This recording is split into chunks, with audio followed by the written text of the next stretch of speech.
back. My next guest is a Pulitzer Prize-winning author whose best-selling novel Angela's Ashes has just been adapted for the screen. The sequel to that book, Tis, is already on the bestseller list. Please welcome Frank McCourt.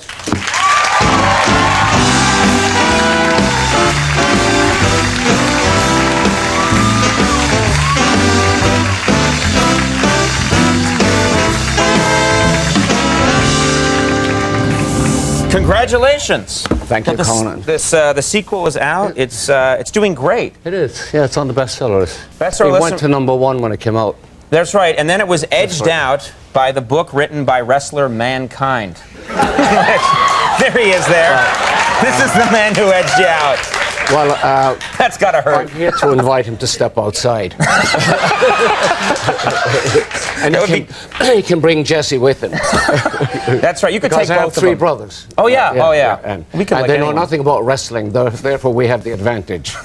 There would be no rules whatsoever. When is this fight going to be? Is this on pay-per-view? In the next millennium. Oh, great. All right. We'll look for that. Because I can't. I could, you know, this millennium stuff you mentioned a while ago. I couldn't put up with another one. Yeah. I'm glad there's only one allotted to each of us. Right. Nobody here will see the next one.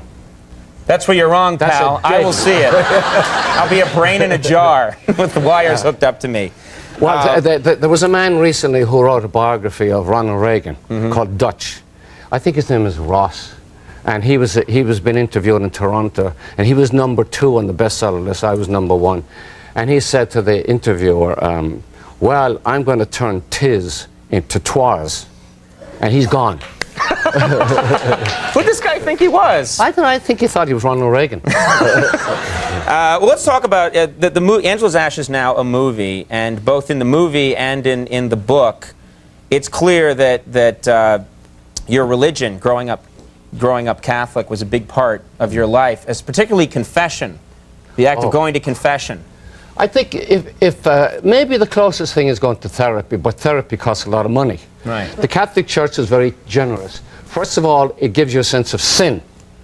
They tell you, because you thought you were innocent, you know, you steal apples and money from your mother's purse. They say, oh, that's wrong, that's stealing. And they say, however, you can come to confession, and you can confess it, and that clears the soul. And then you can go to heaven. If you don't, you go to hell forever.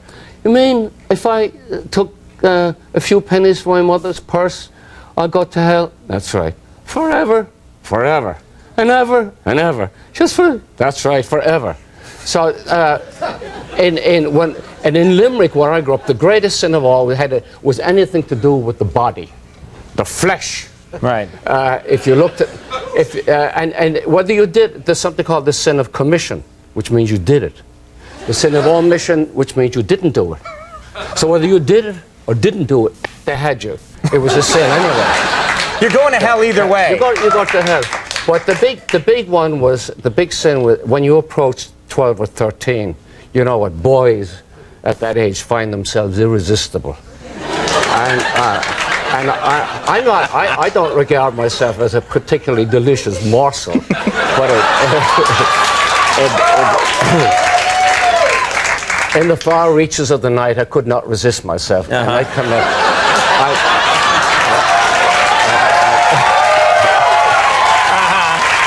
But this is bad. This is bad. I commit that sin the church calls self-abuse. Yeah.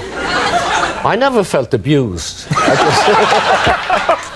I enjoyed it, but then it was a sin, and I'd lie there. It might be Wednesday night, 2 o'clock in the morning, and I have this big sin on my soul. It's a mortal sin. Right. And if I die that night, I'm going to hell forever and ever and ever.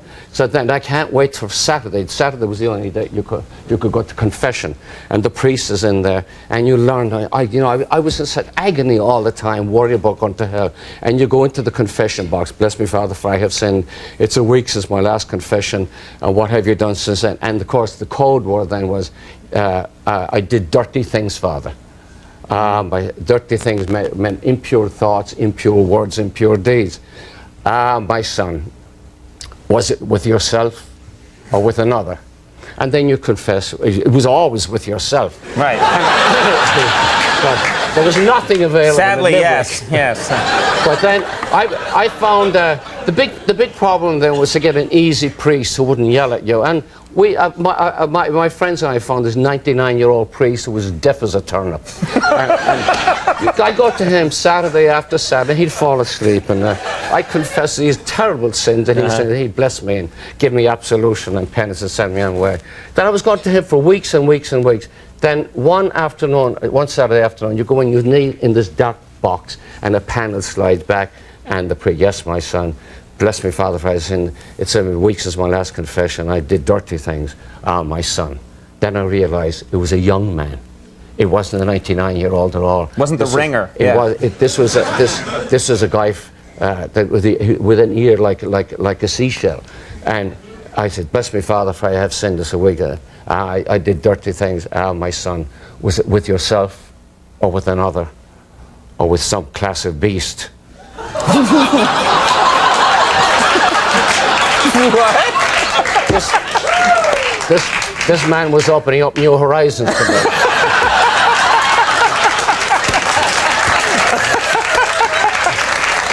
And after that, when I was 14, then I got a job delivering telegrams.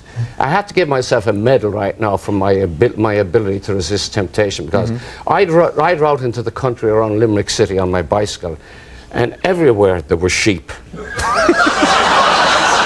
And I resisted it. You resisted.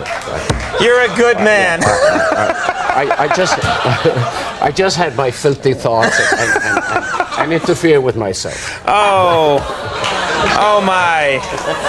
I'm great. No, you did right. You did right. Conan, former students of mine are looking at this show now. And they're saying, is this the man who taught us for 30 years? No. Well, there's something I want to make sure we mention. Unfortunately, we're out of time, but something I wanted to mention, which has been said a lot, but it bears repeating. You started writing at the age of, was it 66? Yeah. You started writing at the age of 66. You began, and you win a Pulitzer. And that's an inspirational story that a lot of people should hear about. When I was teaching, I used to tell stories, not the ones I told tonight.